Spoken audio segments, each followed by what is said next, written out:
मंत्रालय की ओर से बहुत जल्द ये गाइडलाइंस जारी होनी है और हमें देखना होगा किस किस्म की छूट इन गाइडलाइंस में इस बार प्रदान की जाती है, क्योंकि प्रधानमंत्री नरेंद्र मोदी भी ये बात स्पष्ट तौर पर कह चुके हैं कि कोरोना अब एक सच्चाई है और लंबे समय तक ये वायरस रहेगा और ऐसे में हमें कोरोना के साथ जीना सीखना होगा और सावधानियां बरतते हुए इजाजत देनी होगी। इजाजत का स्वरूप क्या होगा, इसका हमें इंतजार है।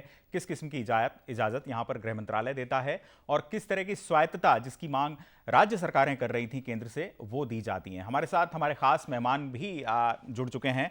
बीजेपी से हमारे साथ कोमल वशिष्ठ जी हैं, आपका बहुत बहुत स्वागत है कोमल। अनुज आत्रे कांग्रेस से हमारे साथ जुड़ चुके हैं, आपका भी बहुत बहुत धन्यवाद। सबसे पहले कोमल वशिष्ठ के पास मैं जाना चाहूँगा, आप रूलिंग पार्टी से हैं इसलिए ये सवाल आपसे ज़्यादा महत्वपूर्ण है। किस तरह का स्वरूप यहाँ पर लॉकडाउन 4 का हमको देखने को मिलने जा रहा है और आप उसमें क्या पाते हैं? माध्यम से ये बात कहना चाहूंगी कि लोगों ने बहुत ही अच्छे से लॉकडाउन 1 का पालन किया और 2 को भी बहुत अच्छे से निभाने की कोशिश की। बट जैसे ही बीच में आप सबको पता ही है जो केसेस बढ़ते गए, क्योंकि लॉकडाउन 1 में हमारे केसेस थोड़े कम ही थे, इतने नहीं थे। जो भारत की बात कहें तो भारत एक कह सकते हैं कि बहुत ही लोअर कैटेगरी में था कि जहाँ पे कोरोना के केसेस नहीं हैं जी। लेकिन उसके बाद जैसे ही यहाँ पे जमातियों के केसेस बढ़े, उसके बाद से यहाँ के केसेस दिन प्रतिदिन बढ़ते रहे जी। और आज अगर हम इस बात की बात करें, लॉकडाउन 3 में लोगों को बहुत ही ऐसा लगा कि अब घर में बैठे हुए बोर हो गए तो चलिए बाहर निकल चलते हैं। लेकिन अब लॉकडाउन 4 में हम कह सकते हैं कि जैसे जैसे सरकार ने लॉकडाउन 1 में सख्ती दिखाई, 2 में थोड़ी राहत दी, 3 में और राहत दी, अब कह सकते हैं कि 4 में थोड़ी और राहत देखने को मिलेगी लोगों के लिए। लेकिन वो गले का फांस है, देखिए कोरोना, जो आप ना तो सटक सकते हो ना बाहर निकाल सकते हो। आप लॉकडाउन बढ़ाते हो तब आप परेशान होते हो, लॉकडाउन खत्म कर देते हो तो आप परेशान होते हो। नहीं, ये स्थिति तो है ही। अनुज आत्रे जी, आपसे जानना चाहूंगा, आपको क्या लगता है अब तक की जो यात्रा रही है सारे लॉकडाउन का, अगर जिक्र करें पहले, दूसरे और तीसरे, पहला जो फेज था वो 25 मार्च से अप्रैल 14 तक चला, दूसरा अप्रैल 15 से 3 मई तक और तीसरा फेज मई 4 से अब तक था। अब तक की जो यात्रा रही है इसमें आपको क्या लगता है, सरकार से कहीं कोई चूक हुई है या कुछ स्थितियां ऐसी हैं जो कि और बेहतर की जा सकती थी? लेकिन निश्चित तौर पे जो अब तक 3 लॉकडाउन हो रहे हैं और कुछ ही देर में जिस प्रकार से आप लोगों के हवाले से खबर आ रही है कि चौथा लॉकडाउन भी सरकार बढ़ाने की तैयारी कर चुकी है जी। और देखिए, मैं तो अपनी देश की जनता के जज्बे को और जनता के जो जिस प्रकार से उन्होंने जो इस कोरोना को लड़ने के लिए सबसे ज़्यादा सहयोग जनता ने किया है और सहयोग के साथ साथ अगर सबसे ज़्यादा कोई त्रस्त है या जो सबसे ज़्यादा किसी ने इस कोरोना की मार झेली है तो देश की जनता ने झेली है। सरकार ने तो केवल गाइडलाइंस जारी की हैं और जो है जनता को उसको पालन करने के लिए कहा गया है और जनता ने जो है बिल्कुल अक्षरशः जो केंद्र सरकार से गाइडलाइंस जारी हुई हैं उसको बिल्कुल देश की जनता ने भली पूरी जो है सरकार को सहयोग दिया है और ये इसकी वजह से ही हमारे देश में कहीं ना कहीं कोरोना कंट्रोल रहा है। लेकिन आज सवाल जनता के मन में ये होता है कि जब जब सरकार ने, जो केंद्र सरकार ने, प्रधानमंत्री जी ने जो जो उनसे आह्वान किया, जो जो मांग की, न केवल कोरोना बल्कि कोरोना से पहले भी 6 साल से जब जब मांग की, देश की जनता ने कभी उनको निराश नहीं किया, हमेशा देश की जनता ने दिया है। और आज कोरोना के समय पर भी जो सरकार जनता से कई चीजों की अपेक्षा की गई और जनता सब अपेक्षाओं पे खरी उतरी है। लेकिन सरकार से जहां उम्मीद वाली बात आ जाती है, जब सरकार से अपेक्षा वाली बात आती है तो ये 5 दिन का जो ये वित्त मंत्री जी का उनके हाथ में एक सीरियल पेश कर दिया जाता है, एक धारावाहिक पेश कर दिया जाता है ये पैकेज के नाम पर। तो जनता आज ये पूछ रही है कि हमको क्या मिल रहा है इस पैकेज में। सरकार से आज 50 दिन बीत जाने के बाद भी उसके बाद पैकेज की घोषणा की जाती है। 50 दिन तक तो वैसे ही कुछ नहीं, सरकार चेतती नहीं है, केवल जो बोल दिया जाता है कि जो जहां है वहीं रहो, जिस हालात में हो वहीं रहो। ये नहीं सोचा कि जो लोग, जब मजदूर, ये हमारे गरीब आदमी जो है बिल्कुल जिनके पास कोई सहारा नहीं है, जो 2 वक्त की भोजन नहीं जुटा पा रहे हैं और इसीलिए वो जो है निकल करके जा रहे हैं और सरकार अपनी पीठ थपथपाती फिर रही है कि हमने बहुत अच्छी व्यवस्थाएं कर दी है, इतने लोगों को सब कुछ ये दे दिया, दुनिया भर की अपनी जो है उपलब्धियां गिनाने शुरू कर देती। हम ये पूछना चाहते हैं और देश की जनता भी ये पूछना चाहती है, अगर इतना सब कुछ आपने कर दिया था, इतना अच्छे आपने व्यवस्थाएं कर दी थी, तो आज ये जो प्रवासी मजदूर और जो गरीब आदमी जो है पूरे देश में की सड़कों पर, हाईवेज पर जो है मरने के लिए बेचारा भटक रहा है और वो कहीं कहीं रेलवे ट्रैक पर जा रहे हैं, कहीं पैदल सैकड़ों किलोमीटर की यात्रा कर रही हैं, किस लिए कर रहे हैं? वो हताश हो चुके हैं, निराश हो चुके हैं और बिल्कुल नाउम्मीद हो चुके हैं। और जब उनका जो सब्र का बांध टूट गया कि इंतजार करते करते कि शायद अब कुछ मिले, सरकार से अब कुछ मिले, क्योंकि देखिए आप गरीब आदमी से जो जिसने रोज कुआं खोदना, रोज पानी पीना है, उससे आप कितने दिन की अपेक्षा कर पाएंगे कि वो कब तक अपना जो है गुजर बसर कर पाएगा? यानी आप ये कह रहे हैं अनुज जी, आप कुल मिलाकर ये कह रहे हैं कि सरकार, बहुत सारे ऐसे क्षेत्र हैं जिनमें सरकार को बहुत देर से सरकार चेती और वक्त रहते उसको कदम उठाने चाहिए थे। कोमल जी, आपसे ये सवाल मैं पूछना चाहूंगा, क्या आपको ऐसा नहीं लगता कि प्रवासी मजदूरों का मसला हो, अगर सरकार वक्त रहते तेजी से कदम उठाती तो इस तरह के हालात सड़कों पर और इस तरह की तस्वीरें हमको टीवी और अखबारों में नहीं देखने को मिलती जो कि आज देखने को मिल रही हैं, जो कि बहुत कारुणिक हैं? बात बताना चाहूंगी कि ये वो भारत नहीं है जिन्होंने लाखों घरों को बेघर होते हुए देखा है, लाखों लोगों की जाने जाते हुए देखा है। ये वो भारत नहीं है जिन्होंने स्वतंत्रता सेनानियों को शहीदों का दर्जा भी नहीं मिलने दिया। ये वो भारत है जिसने आज 2 महीने के अंदर अंदर पूरे विश्व में नंबर 2 पे पीपीई किट्स बनाई है।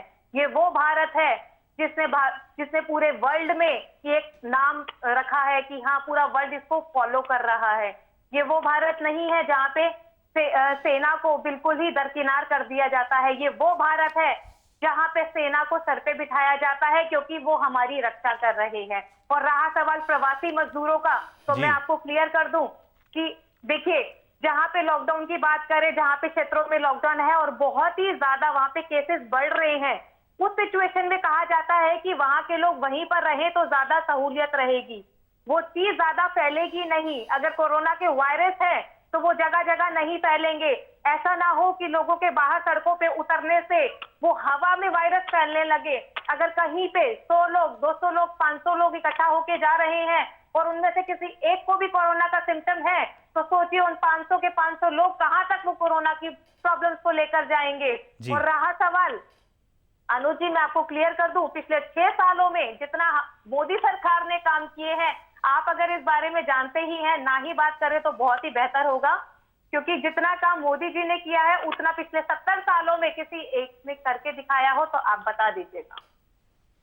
चलिए, ये आपका जवाब है इस बारे में। हमारे साथ डॉक्टर राजेश भारद्वाज जी भी जुड़ चुके हैं। हम अनुज आत्रे जी आपके पास भी आएंगे आपका रिस्पांस लेने के लिए, लेकिन डॉक्टर राजेश भारद्वाज से हम बात कर लेते हैं जो कि ईएनटी स्पेशलिस्ट हैं।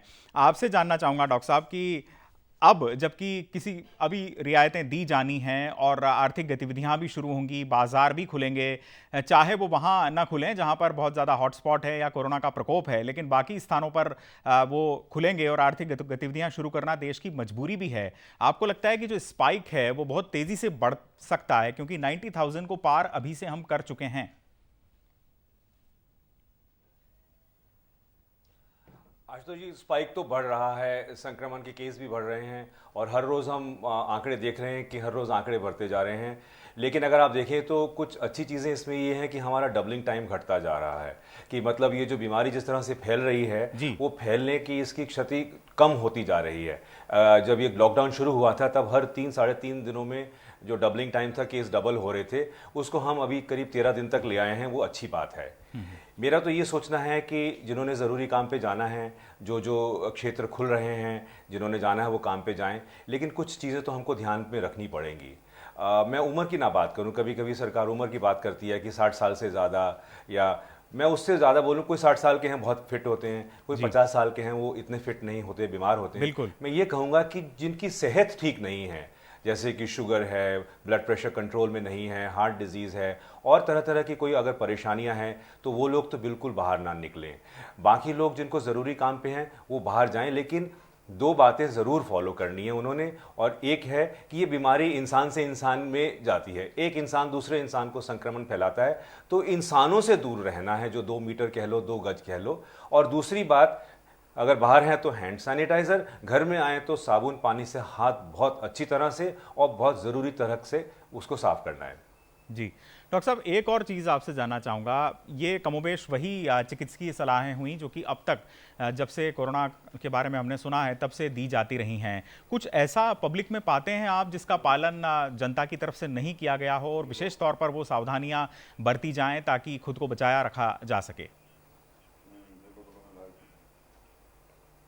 देखिए, सबसे बड़ा तो ये था जब वो अल्कोहल शुरू किया था तो उस समय भीड़ देखी गई थी। और अगर हम इसको रिलैक्स करें, लॉकडाउन के रिस्ट्रिक्शंस को रिलैक्स करें, बसें हैं, पब्लिक ट्रांसपोर्ट है, मेट्रो है, ऑटो रिक्शा है, आप देखते हैं शहरों में और जगह जगह पे हमारी आदत है ओवर क्राउडिंग की, क्योंकि एक ऑटो आता है 3, 4, 5, 6 लोग उसमें घुस जाते हैं, तो उसमें ओवर क्राउडिंग की वजह से प्रॉब्लम हो सकती है। हमको एक दूसरे से डिस्टेंस मेंटेन करना है, वो डिस्टेंस मेंटेन करना बहुत ज़रूरी है। और पब्लिक ट्रांसपोर्ट हम शुरू करेंगे, 100 लोग बस के लिए इंतज़ार कर रहे हैं, बस में केवल 20 लोग घुस सकते हैं, वो डिसिप्लिन हमको मेंटेन करना है कि ये नहीं कि एक ही बस आई है तो 100 के 100 उसमें घुस जाएं, क्योंकि उसमें सबको खतरा है। हर एक इंसान को ये सोचना है कि दूसरे को मुझसे खतरा है और मुझको दूसरे से खतरा है। ये अगर समझ लें, डिस्टेंस मेंटेन करें तो ज़रूर काम पे जा सकते हैं। और डिस्टेंस तो मेंटेन अब करनी ज़रूरी भी होगी, क्योंकि सोशल डिस्टेंसिंग भले ही से रिलैक्सेशन दिया जाए लॉकडाउन 4 में, लेकिन सोशल डिस्टेंसिंग को लेकर जो नॉर्म्स हैं वो और कड़ाई से सरकार लाएगी। हमारे पास इस बात की कॉन्क्रीट जानकारी है कि दिल्ली में मेट्रो की शुरुआत होने जा रही है, और इसके अलावा जो दूसरा जो पब्लिक ट्रांसपोर्ट सिस्टम है वो भी देश के कई इलाकों में शुरू होगा, लेकिन उसमें प्रोविजंस इतने स्ट्रिक्ट होंगे कि 2 गज दूरी का जो पालन, जिसका कि जिक्र प्रधानमंत्री ने अपने अंतिम स्पीच में भी किया था, उसका पालन ज़रूर होगा। हमारे साथ प्रोफेसर अखिल स्वामी भी जुड़ चुके हैं, जो कि अर्थशास्त्री हैं। स्वामी जी, स्वागत है आपका सहारा समय में। आपसे ये जानना चाहूँगा कि ये वाकई में किस तरह की स्थिति है जिसका जिक्र अभी कोमल वशिष्ठ भी हमारे साथ, बीजेपी की नेत्री हैं, वो जुड़ी हुई हैं, वो कर रही थी कि कोरोना एक ऐसी चीज़ है कि जो न खाया जाए ना उगला जाए वाली स्थिति है। अगर हम आर्थिक गतिविधियाँ शुरू नहीं करते तो अर्थव्यवस्था बहुत ज़्यादा ख़राब होगी, और लॉकडाउन को कंटिन्यू रखते हैं तो ये स्थिति मुफीद नहीं होगी। ऐसे में अब ढील दी जानी ज़रूरी है। आखिर सरकार करे तो क्या करे जिससे अर्थव्यवस्था जो है वो भी पटरी पर धीरे धीरे आने लगे और जो महामारी है उससे बचाव भी हो? अखिल जी से हमारा संपर्क बाधित हुआ है, लेकिन एक बार फिर से हम अनुज आत्रे जी के पास लौटते हैं, जो कि कांग्रेस से हमारे साथ जुड़े हुए हैं। अनुज जी, कोमल वशिष्ठ जी ने पिछली बार जो कहा था, उन्होंने ये जिक्र किया था कि वो भारत है जहां पर सेना का सम्मान किया जाता है और देश का जो मस्तक है वो ऊपर रखा जाता है, और तमाम तरह की जो सावधानियां हैं वो सरकार की तरफ से बरती गई हैं। आपसे मैं जानना चाहूँगा कि जो बसेस का स्टेटस है उसके संबंध में आप क्या कहेंगे? जो बसेस चलाए जाने की मांग भी देश में अनेक पॉलिटिकल पार्टीज और क्वार्टर्स ने की हैं कि प्रवासी मजदूरों को ले जाने के लिए चलाई जाएं, सरकार चला भी रही है, ट्रेन्स भी चला रही है। आपके हिसाब से नाकाफी है ये कोशिशें या और होनी चाहिए? आशुतोष जी, आपने 2 मेरे से विषय रखे हैं। मैं पहले कोमल जी की बात का जवाब दे देता हूं कि जिस प्रकार से इन्होंने कहा कि ये वही देश है जहां सेना का सम्मान होता है। बिल्कुल निश्चित तौर पे ये वही देश है कि जहां सेना का सम्मान होता था, और उसके बाद आपकी सरकार आने के बाद हमने देखा है कि किस प्रकार से आतंकवादियों के दबाव में कश्मीर में जो है सेना के ऊपर 302 के हत्या के मुकदमे भी आपकी सरकार ने ही दर्ज किए हैं। और किस प्रकार से जो है सैनिकों का जो है शहादत अगर किसी ने बढ़ा है आजादी के बाद से। देखिए, सुन लीजिए, मैं बीच में, कोमल जी बीच में नहीं बोलिए प्लीज, मैं आपके बीच में नहीं बोलता, जरा सुन लीजिए। देखिए, इस प्रकार से शहीदों का दर्जा नहीं मिला। सुन लीजिए, देखिए हम आपस में शहीदों का देखिए आपसे तू मैं नहीं चाहता, सुन लीजिए, उसके बाद जवाब दीजिएगा। मैं आपसे बहुत विनम्रता से निवेदन करता हूँ, आप सुन लीजिए। क्या आपकी सरकार में पहली बार ऐसा नहीं हुआ सेना के ऊपर हत्या का मुकदमा दर्ज हुआ है? क्या आपकी सरकार में नहीं हुआ कि आपने जो है अभी तक आप तक पिछले 6 सालों में जितने सैनिकों की, हमारे जवान की शहादत नहीं हुई, उससे कम जो है आतंकवादियों की मौत हुई है, उससे ज्यादा हमारे सैनिकों की शहादत 70% शहादत बढ़ गई कश्मीर में। ये आप ही की सरकार में हुआ है, तो आप सेना की बात मत कीजिए। ये वो भारत नहीं है कि आंसू हमें लगा, इस बात पे आया आंसू कि उनको 26/11 के टेरर अटैक की परवाह है, लेकिन उनको आया ही किसी और। अरे सुन लीजिए कोमल जी, सुन लीजिए, आपने अनुज जी का जवाब हम सुन लेते हैं। 6 वर्षों की बात की। मैं बहुत विनम्रता से निवेदन कर रहा हूं, जरा सुन लीजिए, उसके बाद जवाब दे दीजिएगा। ये आप ही की सरकार में ऐसा हुआ है ना, जब एनएसएसओ ने रिपोर्ट दी थी कि 45 साल से सबसे अधिक बेरोजगारी अभी हमारे देश में हो गई है, और ये कोरोना काल से पहले की बात है। कोरोना में तो अभी ना जाने कितने करोड़ों लोग और बेरोजगार हो गए हैं, उसकी तो कोई गिनती नहीं है, उसके लिए तो कोई जवाबदेही नहीं है। ये आप ही की सरकार है। आप ही ने ही इस देश में गरीबी दर में जितनी 2014 से पहले थी उसके ज्यादा 8 करोड़ वृद्धि तो आपने और ज्यादा कर दी है गरीबी दर में, ये आपकी ही देन है। और मैं कहीं तो दुनिया भर की चीजें गिना दूं जो आपने झूठे वायदे किए पूरे नहीं हुए, वो अलग चीजें उनको नहीं छेड़ना चाहते। रही बात आज के विषय पर अगर हम चलें तो आज भी अब आपने जो जैसे 20 लाख करोड़ रुपए का जो ये पैकेज दिया है, ये क्या दिया है आपने, आप बताएं ना। आज आप इस कोरोना संकट में भी जो है देश में पैंडेमिक आया हुआ है इतना भयंकर रूप से, और आप जो है इसमें भी आप राजनीति कर रहे हैं, केवल अपनी प्रचार के जो है इसमें माध्यम ढूंढने का प्रयास कर रहे हैं कि किसी प्रकार से अपनी खुद ही पीठ थपथपा करके वाहवाही लूट लें। आप बिल्कुल संवेदनशीलता आप में खत्म हो गई है। 20 लाख करोड़ रुपए में से बताइए, गरीब आदमी, देश की जनता, आम जनता जो है, मध्यम वर्गीय परिवार के लोग ये पूछ रहे हैं कि हमारे को क्या मिल रहा है, हमारे खाते में क्या आया। इस समय जो राहुल जी बार बार आपसे कह रहे हैं कि लोगों को इस समय डायरेक्ट कैश की आवश्यकता है, डायरेक्ट कैश के मदद की आवश्यकता है, आपने ये जो इतना बड़ा 5 दिन से जो वित्त मंत्री जी का एक एपिसोड शुरू कर दिया है, आपने जो सीरियल चल पड़ा है, आज जाकर के शायद उसका खत्म हुआ है कि इतने समय में तो किसी देश के बजट भी नहीं लगते। हमारे देश का बजट भी 3 घंटे में वित्त मंत्री ने पढ़ दिया था, आपको आज पैकेज घोषणा करने में 5 दिन का समय लग गया। और वो पैकेज क्या है? पैकेज मदद का पैकेज होता है या कर्जा देने का पैकेज होता है? आपने कर्जदार बनाने के लिए, देश की जनता को कर्जदार बनाने का आप उसको पैकेज की घोषणा करते हैं, और अधिकतर आधे से ज्यादा इसमें चीजें आपने वो घोषणा की हैं जो बजट में आप लेकर के आए थे, उन्हीं को ही आपने बातों को रिपीट किया है। कौन सा आपने 20 लाख करोड़ रुपए में बताएं, किसकी क्या मदद करनी, चलिए बताएं आपने किसके खातों में पैसे डाले? अनुज जी, आप या तो कर्जा दे रहे हैं, अनुज जी, कर्जा दे रहे हैं जो देश, मैं चाहता था कि थोड़ा सा जो कोरोना सेंट्रिक हम रहें तो ज्यादा अच्छा है, बजाय इसके कि सेना या दूसरे जो बीजेपी और कांग्रेस के बीच के तमाम मसले हैं। हमारे साथ प्रोफेसर अखिल स्वामी एक बार फिर जुड़ चुके हैं, जो कि अर्थशास्त्री हैं। आपसे जानना चाहूँगा स्वामी जी, जिस तरह की बात यहाँ पर हमारे कांग्रेस के जो मेहमान हैं अनुज आत्रे जी, उन्होंने कही है कि जनता को कर्जदार बनाए जाने का ये एक सारे प्रोविजन सरकार ने किए हैं, 20 लाख करोड़ सरकार लेके आई है, जबकि राहुल गांधी कह रहे हैं कि उसके हाथ में डायरेक्ट कैश देने की दरकार है ताकि स्थिति सुधर सके। आप क्या कहेंगे? देखिए, बिल्कुल सही बात है। आज की तारीख में पहले तो मैं निवेदन करूंगा जो हमारे राजनीतिक मित्र हैं, क्योंकि देखिए हम पूरा देश जो है प्रधानमंत्री के पीछे खड़ा है, हम लोग जो वो कह रहे हैं कर रहे हैं। बड़ा शर्मनाक लगता है जब देश आपदा में है, आपातकाल में है, हम इस तरह की राजनीतिक टिप्पणियां कर रहे हैं। देखिए, आज जो स्थिति है बहुत ज्यादा विकट हो चुकी है। आज से 2 महीने पहले अगर मजदूर जो जहां पे काम कर रहे थे उनके अकाउंट में 6-7 हजार रुपए दे दिए गए होते, वो अपना किराया दे पाता, अगर वो खाना खा पाता, तो इस तरह का पलायन ना होता। आज की तारीख में जो रेड, ग्रीन, ऑरेंज जोन की हम बात कर रहे हैं, ये धूमिल हो गए हैं, क्योंकि 14 लाख लोग जो हैं वो ऐसे जगहों से जहां पे बीमारी फैल चुकी है अपनी गांव की तरफ बढ़ चुके हैं, और ये बीमारी बहुत ज्यादा फैलने की संभावना है। बिल्कुल सही बात है कि कोई विश्व का एक देश बता दीजिए जहां पूरा देश लॉकडाउन हुआ हो। अरे जब बीमारी कम थी, अगर लोकलाइज एनेस्थीसिया आप देते, लोकलाइज्ड आप लॉकडाउन करते, उस क्षेत्र को बिल्कुल संक्रमण को वहीं सीमित कर देते, जैसे चीन ने किया। वुहान क्षेत्र को बिल्कुल सील कर दिया, ब्लॉक कर दिया, चीन के किसी क्षेत्र में उसको जाने नहीं दिया। आप सोचिए, जैसे अभी डॉक्टर साहब ने बड़ी अच्छी बात कही, सोशल डिस्टेंसिंग। आज आप देख रहे हैं ट्रकों के ऊपर जिस तरह लोग लद के जा रहे हैं, जिस प्रकार से पैदल जा रहे हैं, जिस प्रकार से रेलवे स्टेशन पे खड़े हैं, कहां है सोशल डिस्टेंसिंग? हमारे जैसे देश में जहां 40% लोग रोटी खाने के लिए सड़क पे नंगे पैर, फटे पैर चल रहे हैं, वहां कैसे होगी सोशल डिस्टेंसिंग?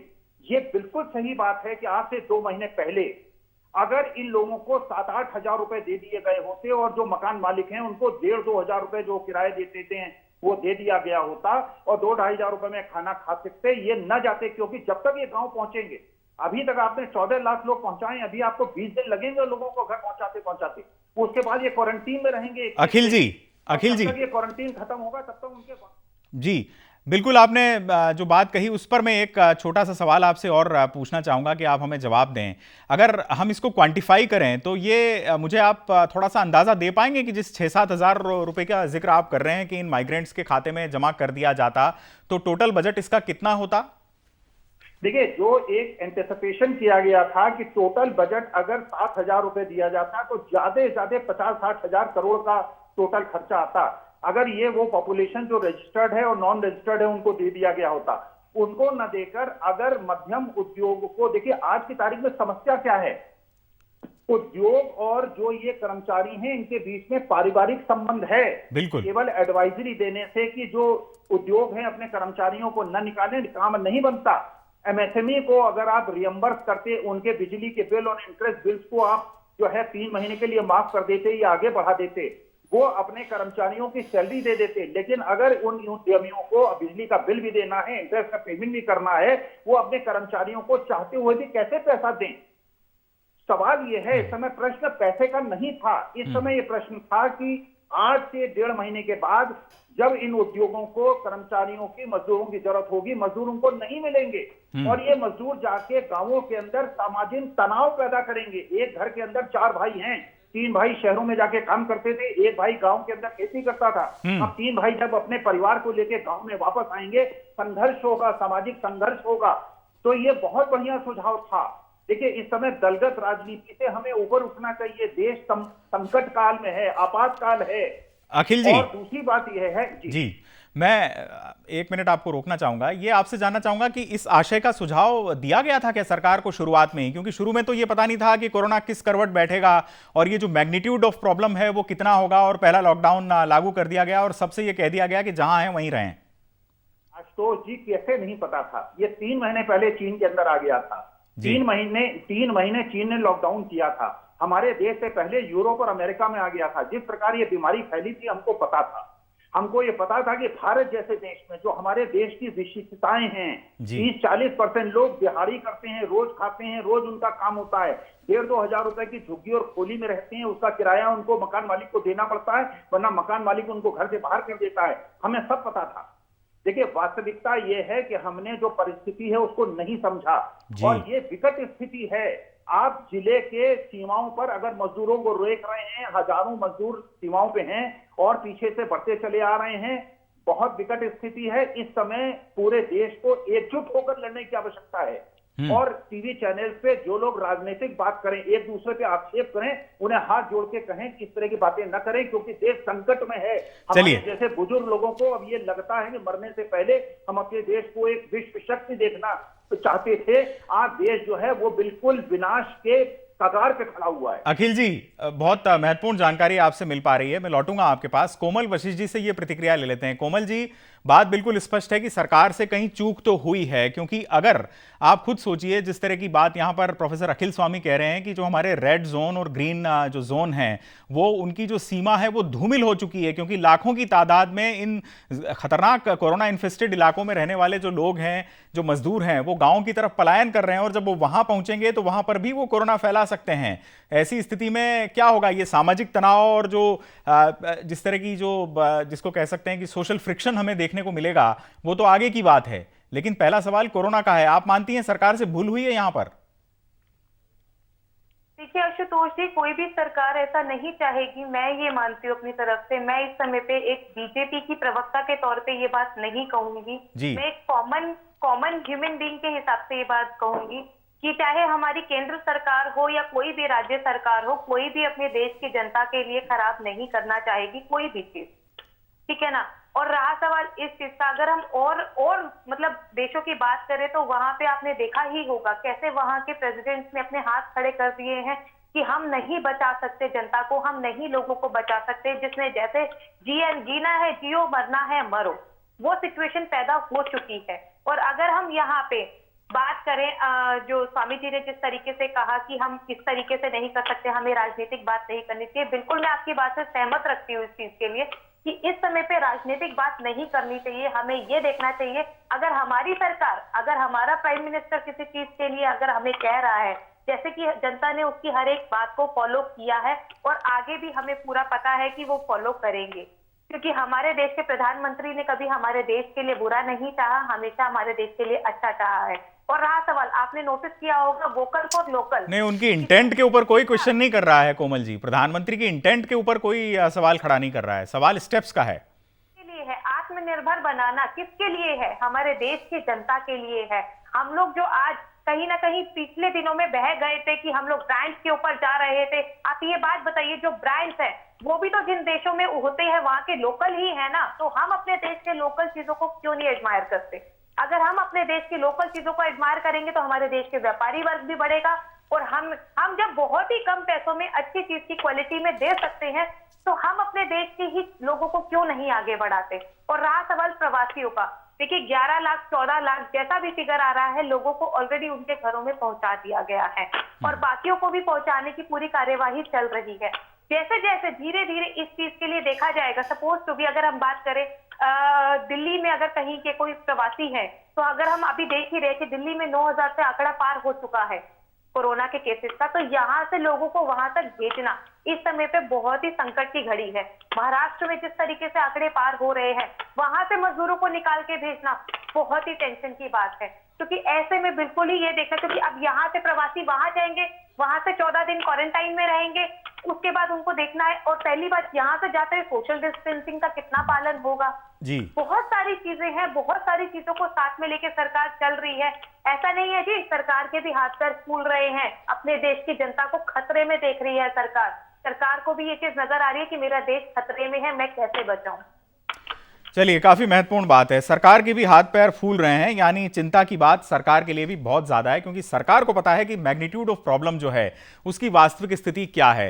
प्रोफेसर अखिल स्वामी, अब महत्वपूर्ण बात यह है कि आपने ये कहा कि 2 माह पहले ही क्राइसिस जब शुरू हुआ था, तभी अगर इन मजदूरों के खातों में 6-7 हज़ार रुपए डाल दिए जाते, इनके किराए का इंतजाम कर दिया जाता और इनसे कहा जाता कि भैया जहां हो वहीं रहो, कोरोना बहुत खतरनाक है और यहां से गांव की तरफ पलायन मत करो, वो स्थिति तो गई। यहां से आगे आप सरकार को क्या कहना चाहेंगे? क्या अब भी ये होना चाहिए, क्योंकि अब तो मजदूर लौट रहे हैं और गांव की तरफ लौटने में सरकार भी अपनी तरफ से मदद कर रही है, चाहे वो पैदल जा रहे हैं या वाहनों के जरिए जा रहे हैं, क्या अब ये ठीक हो रहा है? क्या अब इनको, या अब भी इनको रोके जाने के लिए इस तरह का जो पैसा जिसकी बात आप कर रहे हैं वो किया जाना चाहिए? देखिए, मौतें इस समय 3 प्रकार से हो रही हैं। एक, मौतें हो रही हैं रोड ट्रक के एक्सीडेंट्स हो रहे हैं, सड़कों पे एक्सीडेंट्स हो रहे हैं, वैसे मौतें हो रही हैं। एक, कोरोना से मौत हो रही है, भूख से मौत हो रही है जी। छोटे छोटे बच्चे और प्रेग्नेंट वुमेन को जब हम लोग देखते हैं हमारी आत्मा कांप जाती है। बिल्कुल। लेकिन अभी भी पूरे मजदूर अपने घरों से नहीं गए हैं। अभी भी अगर उनके, और देखिए सबसे बड़ी समस्या इस समय जो है वो है मकान मालिकों का किराया, और दूसरा जो भय व्याप्त हो गया है, उन्हें पता नहीं है लॉकडाउन कब तक चलेगा। पहले आपने 1 लॉकडाउन किया, फिर 2 किया, फिर 3 किया, चौथे लॉकडाउन की तरफ बढ़ रहे हैं। लोगों को पता नहीं है कि 6 महीने चलेगा कि 1 साल चलेगा। अरे उन्हें आश्वासन दीजिए, उद्यमियों को आश्वासन दीजिए। उद्यमियों को मैं कहता हूं, अगर ये 20 लाख करोड़ के पैकेज में ये बात होती कि एमएसएमई की बैलेंस शीट में, प्रॉफिट एंड लॉस अकाउंट में पिछले 3 साल में एवरेज जो उन्होंने सैलरी एंड वेजेस का बिल दिया है वो गवर्नमेंट रियम्बर्स करेगी और उनके बिजली के बिल और इंटरेस्ट पेमेंट्स को 6 महीने के लिए माफ कर दिया जाएगा जी। 3-4 लाख करोड़ का मामला होता। अगर ये उद्यमी ये आश्वासन देता कि भैया 6 महीने तक पूरी तनख्वाह दूंगा, जैसे फ्रांस में हुआ, जैसे जर्मनी में हुआ, जैसे अमेरिका में हुआ। अमेरिका में वो $1200 पर व्यक्ति रियम्बर्स कर रहे हैं उनके अकाउंट में। लोगों की नौकरियां बचाने के लिए जर्मनी और कनाडा उनकी नौकरियां गवर्नमेंट रियम्बर्स कर रही है। अगर एक कर्मचारी को ये आश्वासन मिल जाए कि उसकी तनख्वाह न कटेगी, ना उसकी नौकरी जाएगी, वो जगह छोड़ के क्यों जाएगा? लेकिन अगर आप उद्यमियों को भी उनके हाथ पे छोड़ दें, मजदूरों को भी उनके हाथ पे छोड़ दें, अरे तो लोग कैसे पलायन नहीं करेंगे? पेट की भूख हम लोगों ने नहीं देखी जो पैनल पे बैठे हैं। जब 2-3 दिन पेट में खाना नहीं आता है, उसके बाद जब डिस्कशन होता है और जो वो पैदल जाते हैं वो मजबूर हैं बेचारे, औरतें मजबूर हैं। वो सड़कों पे अपने मन मुताबिक वो अटैची के ऊपर बच्चे को लाद के औरत नहीं खींच रही है, पैर में छाले पड़े हुए हैं। अगर आज की तारीख में भी सारे उद्योगों को, एमएसएमई को कम से कम ये कह दिया जाए कि पिछले 3 साल के प्रॉफिट एंड लॉस अकाउंट में जो आपके सैलरी एंड वेजेस का बिल था, जितना आपकी प्रोडक्टिविटी अगर 20% हो रही है, बाकी 80% का प्रपोर्शन हम आपको रियम्बर्स करेंगे, कुछ न करते, कोई 20 लाख करोड़ की वो न करते। अगर आज की तारीख में देखिए, हम तो बुजुर्ग हैं, हमें तो अंतर पड़ता नहीं, हम तो 2 रोटी खा के जी लेंगे। जो हमारा जवान है, जो हमारा युवा है, जो मेरे छात्र हैं, जिनके ऊपर तलवार लटकी हुई है, 30%, 20% की कटौती उसकी हो गई है, नौकरी उसकी सुरक्षित नहीं है, वो अवसाद में है, 2 महीने उसको तनख्वाह नहीं मिली, कैसे उसका काम चलेगा? 2-3 महीने तनख्वाह नहीं मिलेगी, बिल्कुल। वो क्या करेगा? अपने बच्चों को कैसे पालेगा? ईएमआई कैसे देगा? उस पर तनाव है, वो परेशान है। तो सवाल ये है कि अगर देश को बचाना है, और देश जो है हमारे युवाओं से बनता है, और युवा शक्ति अगर क्षीण हो गई, अगर वो अवसाद में चला गया, पूरा विश्व अपने युवाओं को, अपने उद्यमियों को, अपने जो बेरोजगार हैं, जो रोजगार में लोग हैं, उनको बचा रहा है। हम नहीं बचा रहे, हम प्रतिस्पर्धा में पिछड़ जाएंगे। मुझे इस बात का डर है। एक आर्थिक विश्लेषक होने की कारण से, क्योंकि जब ये कोरोना खत्म होगा आपसी स्पर्धा होगी। उन्होंने अपने उद्योगों को बचा लिया है। हमारे 50% जो एमएसएमई है वो बंद हो जाएंगे। एक बार जब उनका सब बंद हो जाएगा, उनके मजदूर चले जाएंगे, फैक्ट्रियां हो जाएंगी, रॉ मटेरियल सप्लायर्स खत्म हो जाएंगे, उनका मार्केट खत्म हो जाएगा, वो दोबारा खड़े नहीं हो पाएंगे। कृपा करके उद्यमियों को बचाइए, एमएसएमई को बचाइए, लोगों की नौकरियां मत जाने दीजिए, 30% से कटौती किसी को मत करने दीजिए। ये केवल एडवाइजरी नहीं, डीएम अगर एडवाइजरी कर दें कि कोई उद्योग अपने लोगों को नौकरी से ना निकाले, अरे नहीं होगा। उद्यमियों को नौकरी से निकालना पड़ेगा, जब उससे इंटरेस्ट भी लेंगे और उससे पावर का बिल भी लेंगे, और उसके बाद बैंक में कोई पैसा थोड़ी रखा है कि फैक्ट्री बंद होने के बावजूद उसकी एक वर्किंग कैपिटल की ऑपरेटिंग साइकिल होती है, उसकी पूरी ऑपरेटिंग साइकिल रुक गई है। वो अपने लोगों को कैसे तनख्वाह दे? अगर उसको तनख्वाह मिलती रहती, अगर उसे आश्वासन होता कि जब तक दोबारा लॉकडाउन खत्म दोबारा नहीं खुलेगा तब तक हम तुम्हारी तनख्वाह देते रहेंगे, वो क्यों जाता अपने गांव? बिल्कुल। तो अब यहां से आगे की अगर हम बात करें तो निश्चित रूप से हम ये कहा जा सकता है कि माइग्रेंट्स को सरकार को एक्टिव तौर पर मदद देनी चाहिए और डायरेक्ट कैश उनके खातों में ट्रांसफर करना चाहिए। हमारे साथ अनुज आत्रे जी जुड़े हुए हैं। अनुज आत्रे जी कांग्रेस के नेता हैं, लेकिन उनके पास लौटेंगे। पहले हम डॉक्टर राजेश भारद्वाज के पास चलते हैं। डॉक्टर राजेश भारद्वाज, आप क्या वाकई ऐसा खतरा देखते हैं कि लॉकडाउन 4 आते आते जिस तरह का रिवर्स माइग्रेशन गाँव की तरफ हो रहा है और लाखों की तादाद में माइग्रेंट्स जा रहे हैं, गाँव में चिकित्सा सुविधाएं भी नाकाफ़ी है और वहाँ पर कोरोना किसी को हो जाएगा तो आसानी से टेस्टिंग भी नहीं हो पाएगी, आपको लगता है एक स्प्रेड हो सकता है बहुत मैसिव हमारे गाँव में, जो कि अब तक शहरों तक सीमित था? आशुतोष, ये तो बिल्कुल सही है। जो ये पेशेंट जो जाएंगे यहाँ पर से प्रवासी, और हमने देखा है क्वारंटाइन का भी पूरी तरह से क्वारंटाइन फैसिलिटी ठीक नहीं है, सुविधाएं ठीक नहीं हैं। ये क्वारंटाइन फैसिलिटी से भाग के अपने घर जा रहे हैं। कुछ लोग हैं जो क्वारंटाइन फैसिलिटी तक पहुंच ही नहीं पा रहे, जो साइकिल में जा रहे हैं वो बीच रास्ते से कहीं ना कहीं कच्चे पक्के रास्ते से घर पहुंच रहे हैं, क्योंकि कौन चाहेगा कि कोई क्वारंटाइन फैसिलिटी में इतनी धूप में गर्मी में जहाँ सुविधा ठीक नहीं है वहाँ 14 दिन 15 दिन बैठा रहे। हमको ये भी नहीं पता कि 14 दिन की क्वारंटाइन सही है कि शायद उससे ज़्यादा बढ़ानी चाहिए। तो इसलिए संक्रमण तो ज़रूर बढ़ सकता है जहाँ पर भी ये जाएं। और आपका जो ये डर है ये बहुत सही है, क्योंकि गांव में और छोटी जगहों में इस तरह की हेल्थ केयर फैसिलिटीज़ नहीं हैं, टेस्टिंग भी नहीं है, डॉक्टर नहीं है, आईसीयू नहीं है, वेंटिलेटर नहीं है, और ना हम उस तरह से जिस तरह से हम बड़े शहरों में इनका इलाज कर पाते हैं वहाँ गाँव में और दूर दराज इलाकों में बिल्कुल नहीं कर पाएंगे। दूर दराज के इलाकों में बिल्कुल नहीं कर पाएंगे। ये बेहद चिंताजनक हालात हैं और बहुत मुमकिन है कि कोरोना को लेकर अब तक देश ने जितनी बड़ी चुनौती झेली हो, यहां से आगे अभी और चुनौतियां बाकी हो, न सिर्फ बीमारी के स्तर पर बल्कि देश की अर्थव्यवस्था को पटरी पर लाने के स्तर पर, बेरोजगारी के स्तर पर, और जो दूसरी जो सोशल स्ट्रेस समाज में फैलेगी उस पर। अनुज आत्रे जी, आपसे मैं जानना चाहूँगा, प्रियंका गांधी ने भी इंतज़ाम किया बहुत सारी बसों का। उन्होंने कहा कांग्रेस पार्टी 1000 बसों को ले जाकर उत्तर प्रदेश के सुदूर क्षेत्रों में भिजवाना चाहती है। उसका क्या हुआ? क्या उसकी इजाज़त मिल पाई आपको? नहीं, देखिए बिल्कुल इजाज़त नहीं दे पा रहे हैं, बल्कि अभी आपको मैं बताना चाहूँगा कि अभी 4 दिन पहले ही दिल्ली कांग्रेस ने जो है लगभग कुछ एक बसें जो है उनमें मजदूरों को बैठा के सरकार से बाकायदा परमिशन लेकर के उनका अपने खर्चे पर जो है बसों कर दी थी, और उनका रास्ते में उनका भोजन का व्यवस्था भी कर दी थी। कुछ बसें यूपी जानी थी, पूर्वी उत्तर प्रदेश में, कुछ बिहार जानी थी। लेकिन न जाने आखिरी समय में इन लोगों को क्या सरकार को लगा कि भाई कांग्रेस भेज रही है और सरकार को जो है कहीं ना कहीं जवाब देना बड़ा भारी पड़ जाएगा कि जो पार्टी सत्ता में नहीं होते हुए खर्च रही है और सरकार नहीं भेज पा रही है। देखिए, इस समय राजनीति ना देखें, हम ये कहते हैं कि जो जिस स्तर से जो भी मदद करना चाहता है सरकार को चाहिए, अगर सरकार सक्षम नहीं है सब जगह मदद करने में तो राजनीतिक दलों को छूट दे देनी चाहिए। कांग्रेस पार्टी बिल्कुल जो है जनता की इस समय सेवा करने के लिए तैयार है और सेवा कर भी रही है। कांग्रेस के सिपाही जगह जगह जो है कांग्रेस की रसोई चला करके लोगों को भोजन खिला रहे हैं, अनाज दे रहे हैं, अपने खर्चे पर जो है सैनिटाइज कर रहे हैं गलियों को, मोहल्लों को, इलाकों को। और अभी बॉर्डर पर भी जो है कहीं ना कहीं जो प्रवासी मजदूर आ रहे हैं या जा रहे हैं उस सब जगह हम लोगों ने व्यवस्था कर दी है कि वहाँ लोग खड़े हुए हैं, हमारे पार्टी के कार्यकर्ता, उनको भोजन के पैकेट, उनको चाय नाश्ता जो भी संभव हो सकता है इस समय में, महामारी के समय में उनकी मदद करने का प्रयास कर रहे हैं। लेकिन सरकार में बैठे हुए दल जो भी बैठे हैं, चाहे केंद्र के हों या राज्य सरकारों को, उनको ये चीज़ गवारा नहीं गुजरा। अभी प्रियंका जी ने 2 दिन पहले ही उत्तर प्रदेश की सरकार से परमिशन मांगी है, आज तक हमें परमिशन नहीं दी है, जबकि खर्चा कांग्रेस पार्टी करने को तैयार है। वो कोमल जी से जवाब ले लेते हैं इसका। कोमल जी, शिकायत है कांग्रेस पार्टी की कि इन प्रवासी मजदूरों को इनके घरों तक सुरक्षित और सोशल डिस्टेंसिंग के पूरे नियमों का पालन करते हुए पहुंचाने की जो कांग्रेस पार्टी की मुहिम थी, उसको योगी सरकार हरी झंडी नहीं दे रही है। देखिए, अगर हम बात करेंगे यूपी सरकार की, तो आपको पता ही है आदित्यनाथ योगी जी किस तरीके से काम करते हैं। उनके काम करने में किसी को 1% भी शंका नहीं होनी चाहिए और ना ही होगी।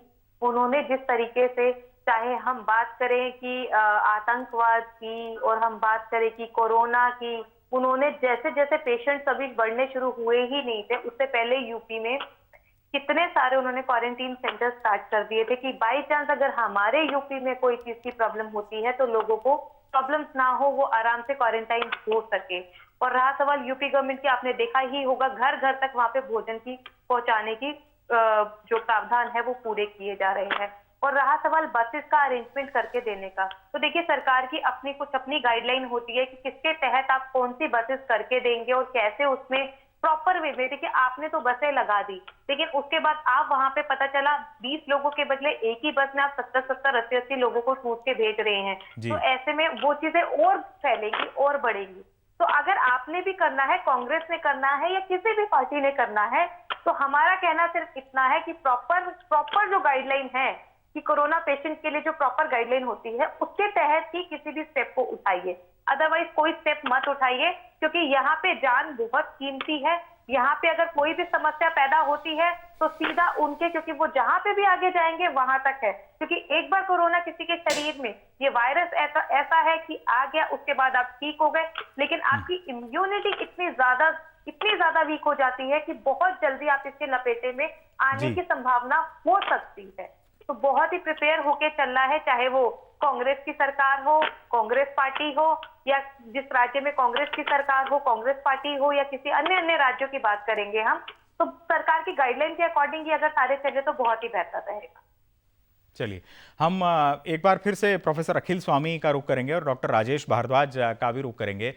प्रोफेसर साहब, आपसे मैं जानना चाहूँगा, आपसे थोड़ी देर पहले जब हमने डॉक्टर साहब से बात की थी तो उन्होंने कहा था कि एक चीज़ उनको बड़ी नागवार गुजरी, जिस तरह से अल्कोहल की इजाज़त दी गई और उसके बाद बहुत बड़ी भीड़ एक उमड़कर सामने आई, बहुत तेज़ टेम्परेचर होने के बावजूद किलोमीटर्स लंबी लाइन लगी रही और भारत के अक्रॉस हमने देखा कि सभी शहरों में ऐसे देखने को मिला।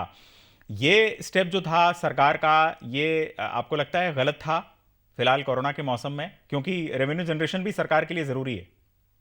नहीं, बिल्कुल गलत था। देखिए, बिल्कुल जिस प्रकार की भीड़ उमड़ी और जिस तरह की धक्का मुक्की हुई और जिस प्रकार से सोशल डिस्टेंसिंग के नॉर्म्स पूरी तरह टूटे, देखिए रेवेन्यू जनरेट कीजिए, रेवेन्यू कलेक्ट कीजिए, जो जोमेटो है, जो स्विगी है, उनके माध्यम से घर में डिलीवरी कराइए, जो शराब पीना चाहते हैं पिए।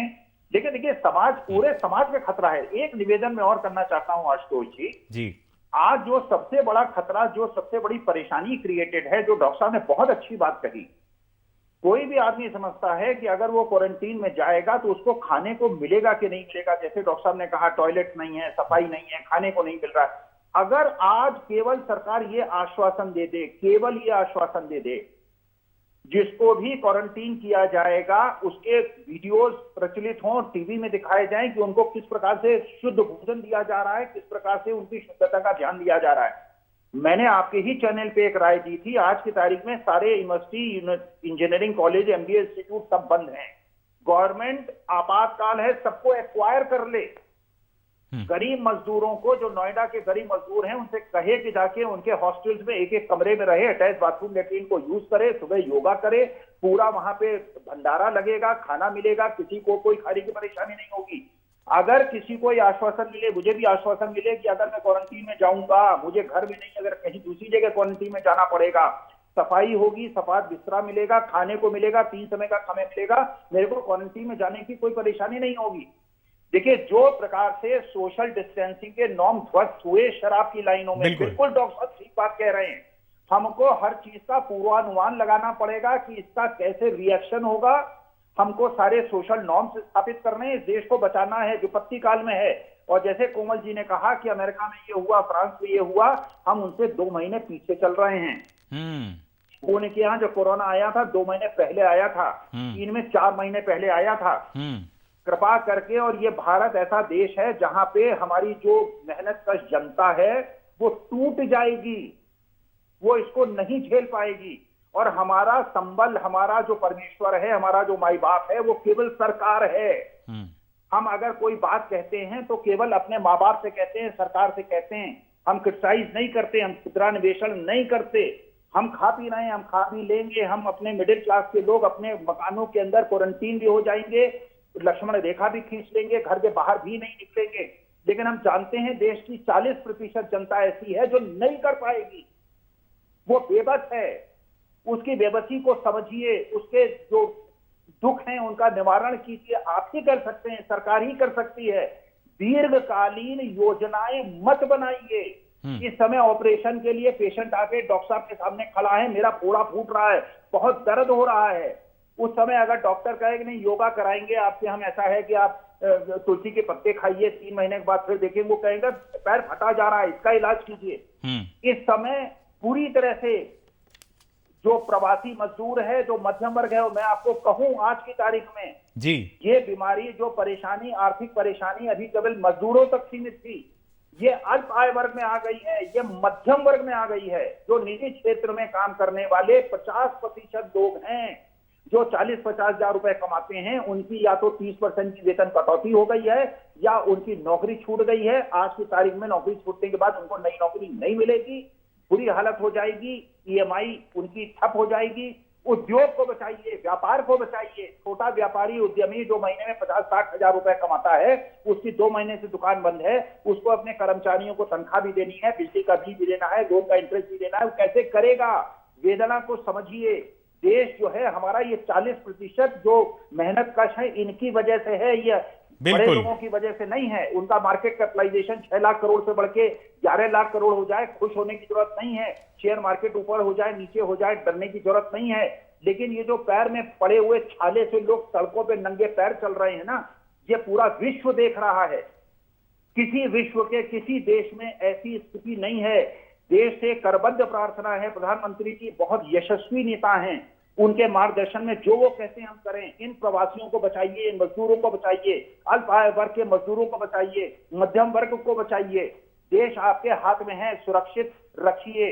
आप ही जो कर सकते हैं, देश का और कोई बचाव नहीं कर सकता। अखिल जी, ये बात तो बिल्कुल सही है। अभी कोमल वशिष्ठ जी ने भी ये बात कही कि सरकार के भी हाथ पैर फूले हुए हैं। वो खुद रूलिंग पार्टी की नेता हैं और वो ये बात कह रही हैं कि सरकार के भी हाथ पैर फूले हुए हैं। आपको लगता है क्या कि अब यहां से आगे जो किया जाना चाहिए प्रवासी मजदूरों को लेकर, उस बारे में सरकार कंफ्यूजन की स्थिति में है? उसे नहीं मालूम कि उसे क्या करना चाहिए इन के लिए, या फिर उसे मालूम है लेकिन उसका इम्प्लीमेंटेशन, क्रियान्वयन करने में उससे देरी हो रही है? देखिए, जो मुझे लगता है, जो मेरा व्यक्तिगत विचार है, प्राथमिकताएं गड़बड़ाई हुई हैं।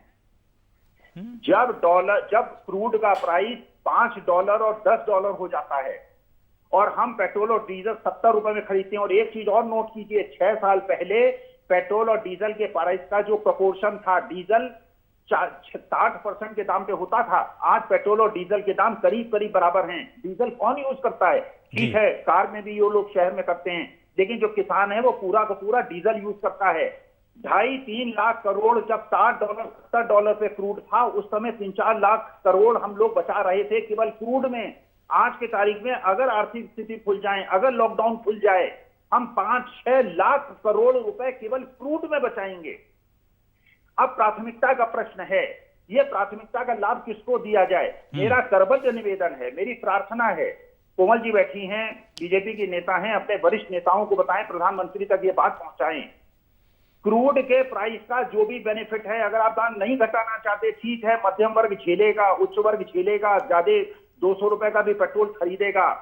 लेकिन जो गरीब वर्ग है, मध्यम वर्ग है, अल्प वर्ग है, जिसकी नौकरियां जा रही हैं, जिसकी वेतन कटौती हो रही है, उनकी रक्षा कीजिए। जी, चलिए, महत्वपूर्ण बात है, महत्वपूर्ण बात है। मैं एक बार फिर लौटूंगा डॉक्टर राजेश भारद्वाज के पास। सब लोगों से बहुत कम वक्त है, इसलिए स्मॉल रिएक्शंस चाहूंगा। डॉक्टर राजेश भारद्वाज, आपको क्या ऐसा लगता है कि कोरोना से देश की जो फाइट रही है अभी, उसमें जो वर्स्ट है, worst is still to come? क्या आपको ऐसा लगता है? आशुतोष जी, अभी तो बहुत कुछ बाकी है। जैसे हम जानते हैं कि ये स्प्रिंट नहीं है, ये मैराथन है जी। और ये लंबी दौड़ का ये काम है। नंबर बढ़ते जा रहे हैं और भी बढ़ेंगे, और जब तक 60 से 70% पॉपुलेशन इन्फेक्ट नहीं हो जाती या वैक्सीन बन के सब वैक्सीनेट नहीं हो जाते और हर्ड इम्यूनिटी नहीं आ जाती, तब तक ये हमको चिंताजनक बात है। हमको इसके ऊपर ध्यान भी रखना है और अपना प्रिवेंशन करना है, और हमेशा ये सोचना है कि ये खतरनाक बीमारी है और हमको एक दूसरे से दूर रहना है। यानी ज्यादातर लोगों को घर में रहना है और केवल सक्षम वर्ग वो हो जो घर से बाहर निकले। कोमल वशिष्ठ जी, आपसे बहुत स्मॉल सा रिस्पांस चाहूंगा। सरकार की अब तक कोरोना से जो फाइट रही है उसको 10 में से कितना अंक देंगी आप? देखिए, सरकार तो अपने लेवल पे बहुत ही अच्छे लेवल पे कर ही रही है कि उसका हर एक जनता का हो, लोग का हो, वो अपने परिवार की तरह हर एक को लेकर चल रही है।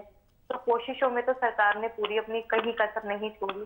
हाँ, मैं अखिल जी की बात से थोड़ा सा ये कहूंगी कि प्राथमिकता का फर्क आ जाता है जब सरकार को लगता है कि पहले ये नहीं, पहले शायद ये जरूरी है, पहले ऐसा नहीं, पहले वैसा जरूरी है। वहां कुछ हो सकता है, लेकिन उसके अलावा सरकार पूर्ण रूप से चाहती है कि उसके देश का एक इंसान की जान बची रहे। जी। और रहा सवाल मार्क्स देने का, देखिए हम अपनी सरकार को कोई मार्क्स नहीं दे सकते। हम यही कह सकते हैं कि जो करेगी हमारे अच्छे के लिए ही करेगी, पूरे देश की जनता के लिए ही करेगी। प्रोफेसर अखिल स्वामी के पास हम लौटेंगे।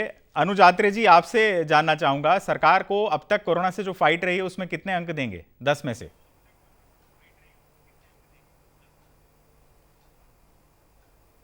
कोरोना का जो पेंडेमिक देश में आया है, इसमें पूरा देश और सारी राजनीतिक दल, सारी सरकारें मिलजुल करके लड़ाई कर रहे हैं। और कांग्रेस पार्टी की हमारी अध्यक्षा सोनिया जी ने भी यही कहा था कि ये समय राजनीति का नहीं है, हम सबको मिलजुल करके इस लड़ाई से लड़ना होगा, तभी हम इससे जो है महामारी से पार कर सकते हैं।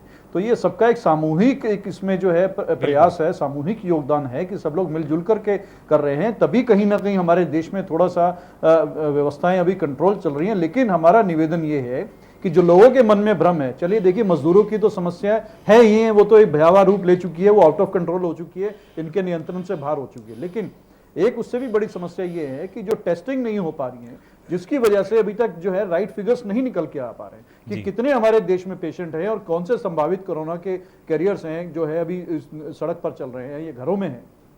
तो सरकार को सबसे पहले प्रयास जो है ये टेस्टिंग बढ़ाने का करना चाहिए, जो कांग्रेस पार्टी डे 1 से डिमांड करती आ रही है। उसमें अभी हम लोग बहुत पिछड़ रहे हैं, क्योंकि हमारे देश की जनसंख्या विश्व में जो है चाइना के लगभग बराबर हम पहुंच चुके हैं, सबसे अधिक हमारे पास है, और चाइना में तो खत्म हो चुका है। और हमारे यहाँ शुरुआत की स्थिति में और हम रोज जो हमारी ये जो संख्या है मल्टीप्लाई होती जा रही है। बिल्कुल। प्रोफेसर अखिल स्वामी के पास लौटूंगा। प्रोफेसर साहब, बहुत संक्षेप में आपका रिस्पॉन्स चाहूंगा। हालांकि आप जब बोलते हैं तो हमें सुनने में बहुत अच्छा लगता है।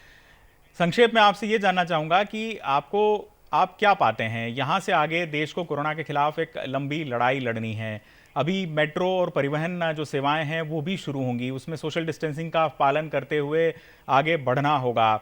यहाँ से आगे आप अगर सबसे बड़ी कोई 3 बातें सरकार से कहना चाहेंगे तो वो क्या कहेंगे? देखिए, पहली बात तो ये है कि ये जो लड़ाई है मिलजुल के लड़नी है, वो पूरा देश देखता है। और जब ये राजनीतिक आपसी बातें होती हैं, देश बड़ा दुखी होता है, हम लोगों को बहुत दुख होता है। तो ये आपसी मतभेद छोड़ दें, देश पूरी तरह से। और दूसरा मैं ये चाहूंगा विकेंद्रीकरण हो जी। दिल्ली से बाकी प्रदेशों के निर्णय आदेशों के माध्यम से न लिए जाएं जी। हर प्रदेश का मुख्यमंत्री बिल्कुल माननीय प्रधानमंत्री जैसे देश को प्यार करता है, देश के लिए मर मिटने को तैयार रहता है, उसको अपनी जो क्षेत्रीय परिस्थितियां हैं उनके बारे में बेहतर पता है, उसे अधिकार दीजिए, डिसेंट्रलाइज कीजिए जी। और तीसरी बात यह है कि आपसी सामंजस्य, केंद्र सरकार को जो भी देय धनराशि है राज्य सरकारों की, जीएसटी का अगर रियम्बर्समेंट करना है, क्योंकि ये राजनीतिक पॉलिटिकल पॉइंट गेन करने का समय नहीं है कि कहां पे ज्यादा हो गए, कहां भी कम हो गए, सब संघर्ष कर रहे हैं, पूरा देश संघर्ष कर रहा है। तो जो उनके अधिकार हैं, जो उनका धन देय है, उनको दिया जाए। अगर स्टेट परेशानी में पड़ेंगे तो देश परेशानी में पड़ेगा।